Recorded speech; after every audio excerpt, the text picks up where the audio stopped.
What is up, everybody? My name is Zach Santilli. Thank you for stopping by and checking out this video on piano chord inversions. This is my first YouTube video, so I'm excited to dive into this concept a little bit and tell y'all a little bit of how I approach chord inversions to get more of a smooth musical sound, a cohesive sound in arrangements that I'm making or when I'm accompanying other musicians. So definitely a fundamental, rudimentary thing that we want to get under our fingers, and so I'm excited to show you kind of how I visualize the piano when I'm approaching chord inversions. Okay, so I'm going to be playing a 1-6-2-5 progression in the key of F. Now before I do, let me give you a little context on what I mean by that. So in the key of F, we have one flat that we need to be looking out for, and that is B flat. I like to think of B flat as a lookout note because whenever I'm playing any music in the context of F major, that's a note that I need to be looking out for. It's an accidental in correct musical terminology. So if I'm playing the F major scale diatonically, that's ascending, and that is descending, and this is a lookout note. It's an accidental that I need to be looking out for in F. Now if I'm playing a 1-6-2-5 progression, the one chord is this F right here, and then I have D minor as my 6th chord, G minor, sorry, as my 2 chord, and then C as my 5 chord. And C could also be C dominant 7. Now, I want to make that a little bit more smoother. So if I was playing, just straight ahead,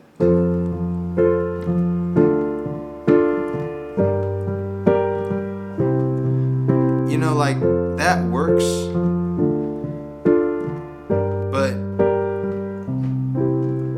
I could make it a little smoother with inversions. So inversions mean that we're taking a note, whether it's this bottom note here or the top note, and we're jumping it up an octave or we're lowering it an octave. So if I'm playing this C major chord right here,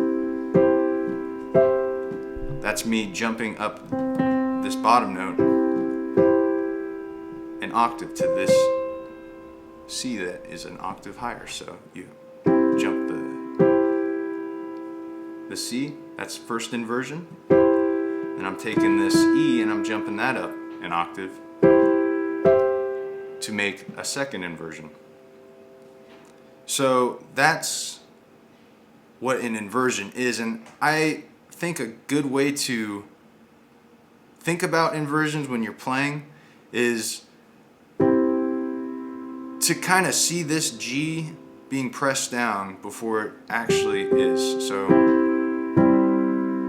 I'm kind of thinking about where my fingers are going to be going before they're actually pressing down on the keys.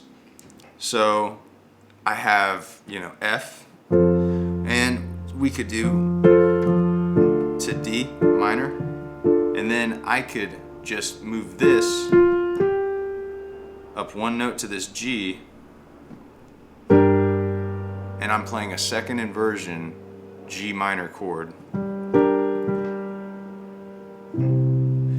That way I'm not doing as much moving around. Just by changing one chord's quality, was able to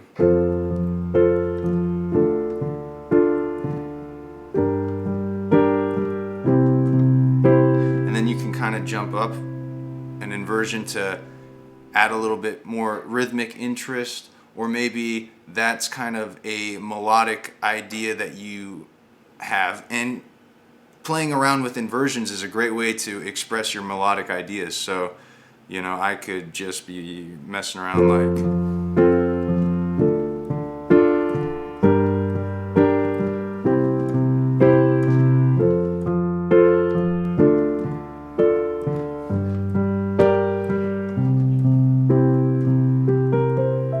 that's another thing. We can use dominant inversions, 4-note inversions, to add some interest. So the 5 chord is usually, in the context of just a major scale, is going to be a dominant chord. So if I was playing that progression, I could have made that C a dominant chord, and we can play inversions of that too. So here, maybe move over a little so you guys can all see.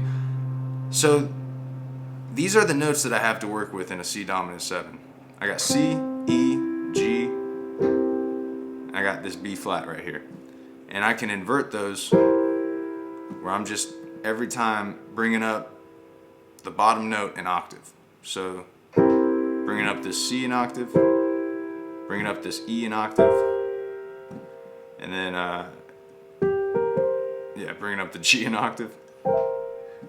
That's a gnarly voicing, but that's a way that we can kind of really gravitate towards whatever we're trying to express musically, to make the most musical sense with whatever you're playing at the time. And to kind of, I guess, go a little bit further on that, if we're playing here,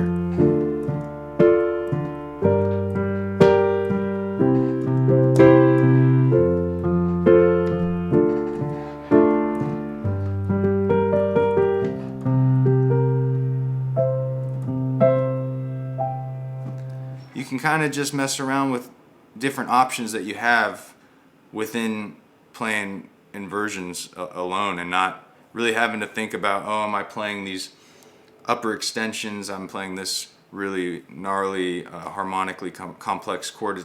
A lot of times you can just play inversions of a chord and get a lot out of just that much information. You don't got to really overthink it too much. Another thing I did want to touch on is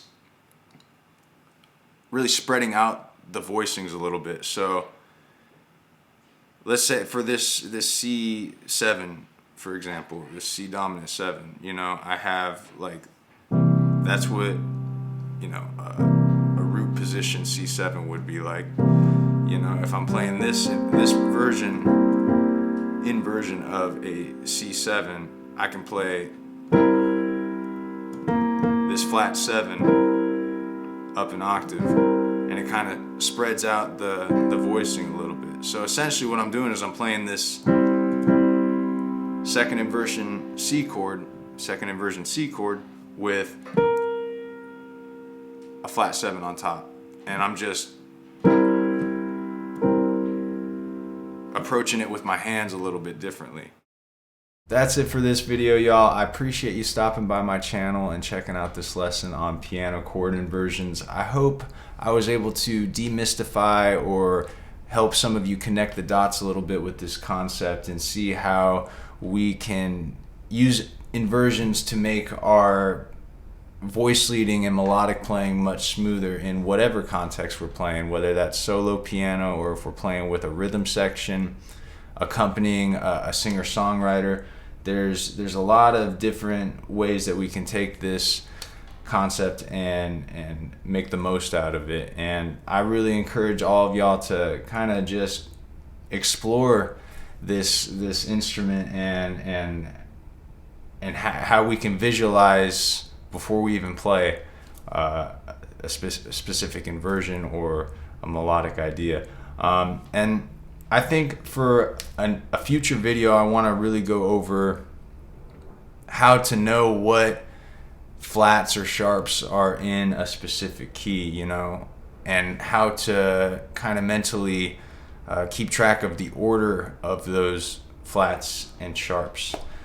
And we're going to kind of nerd out a little bit on the circle of fifths and some music theory, but I really think that having at least a basic understanding of a harmonic understanding of the order of flats and sharps and knowing what key you're playing in and how to play in that key, and training your ear to just listen to different music and find that key and explore inversions to tracks and stuff like that. So I have some stuff I want to kind of expand on in future videos, but until then, if y'all liked what you heard and how I presented it, if you could subscribe to the channel, that would really mean a lot. I guess hit the bell notification so you know when I upload my next video. But until then, happy exploring on this instrument, the piano, and I'll see y'all next time. Later.